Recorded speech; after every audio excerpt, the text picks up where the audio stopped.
Mengetahui Okan diam-diam hendak melepaskan Melih, Tuan Vural jelas naik pitam.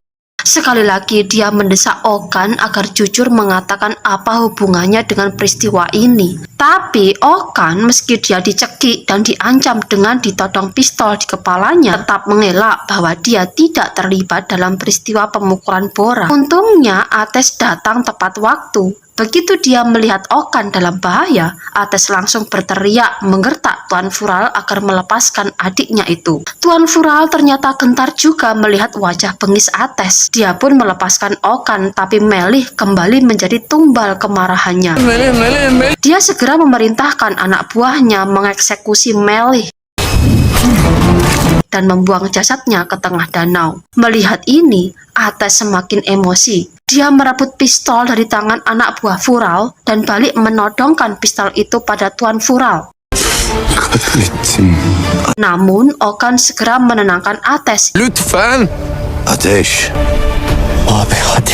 hingga membuatnya rela menurunkan pistolnya dari kepala Tuan Vural. Di perjalanan pulang, Okan dimarahi habis-habisan oleh Ates karena menyembunyikan perkara Melih dan Bora darinya. Okan berdalih dia hanya menuruti perintah dari kakeknya yang memintanya menyembunyikan perkara ini dari semua orang. Mendengar alasan Okan ini, Ates bertambah marah. Tiba-tiba dia putar mobilnya ke arah kantor polisi.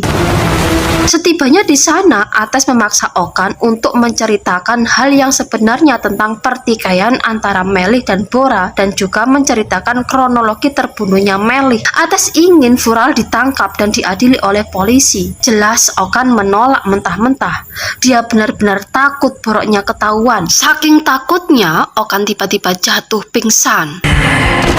Melihat ini, Ates jelas panik. Dia berteriak-teriak meminta bantuan agar adiknya cepat dibawa ke rumah sakit terdekat.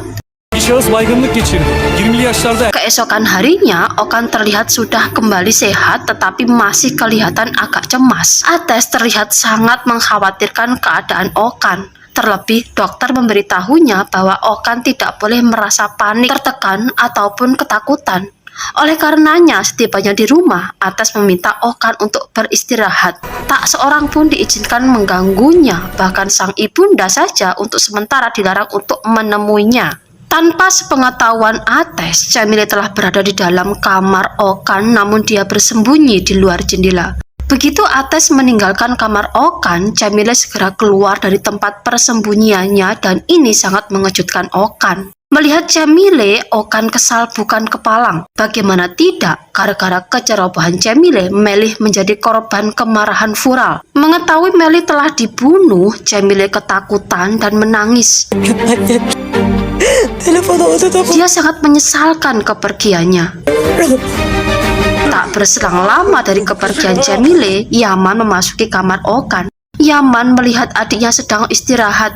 Dia tidak mengetahui tragedi yang dialami adiknya itu. Makanya dia bersikap santai saja ketika Okan memarahinya karena tidak mengangkat panggilan teleponnya tadi malam. Perhatian Yaman kali ini tertuju pada 3 orang di taman, yaitu Ferie, Ates, dan Pak Muhsin. Terbesit rasa cemburu melihat kebersamaan mereka.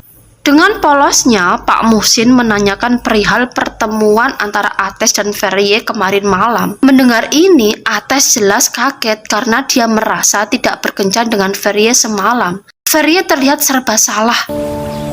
Ates mengantar Ferie ke kampus. Namun di tengah jalan dia mengajak ngobrol Ferie tentang pertemuannya dengan mantannya di belakangnya. Ates meminta dengan sangat agar Ferie menjaga perilakunya karena apabila ibu atau kakeknya melihatnya bersama dengan pria lain akan semakin sulit baginya untuk meyakinkan keluarganya. Sementara itu, Yaman tengah dipanas-panasi oleh Cemile. Cemile memfitnah Ferie bahwa dirinya telah berhubungan dengan Ates jauh sebelum Yaman menikahi Alaina. 3 bulan yang lalu, dia secara diam-diam menemui Ates di belakangnya. Yaman tidak tahan mendengar kata-kata Cemile ini. Dia tidak mau mempercayainya, tapi Cemile terus saja meyakinkannya bahwa wanita yang benar-benar mencintainya saat ini adalah istrinya Alaina. Dan sebaliknya, Ferie hanya berniat mempermainkan menginginkannya saja. Cemile berharap bahwa Yaman tidak terus-terusan mengejar cinta Ferye. Sebaliknya, dia bersedia menerima Aleina. Di sisi lain, Aleina terus dipengaruhi oleh ibu mertuanya, Nyonya Gulfem, untuk menjauhi ibunya. Aleina diajak bertemu dengan istri gubernur, namun dirinya dipaksa untuk mengaku sebagai yatim piatu di hadapan istri pejabat tersebut. Cemile mengetahui pertemuan ini. Dia pun memaksakan diri untuk menghadiri acara ini. Namun sayangnya semua yang hadir di situ termasuk Aleina tetap menganggapnya sebagai seorang pembantu. Terlebih Nesrin memberitahunya bahwa Aleina mengaku sebagai putri seorang yatim piatu. Dengan kata lain, Cemile sekarang sudah dianggap mati oleh putrinya sendiri.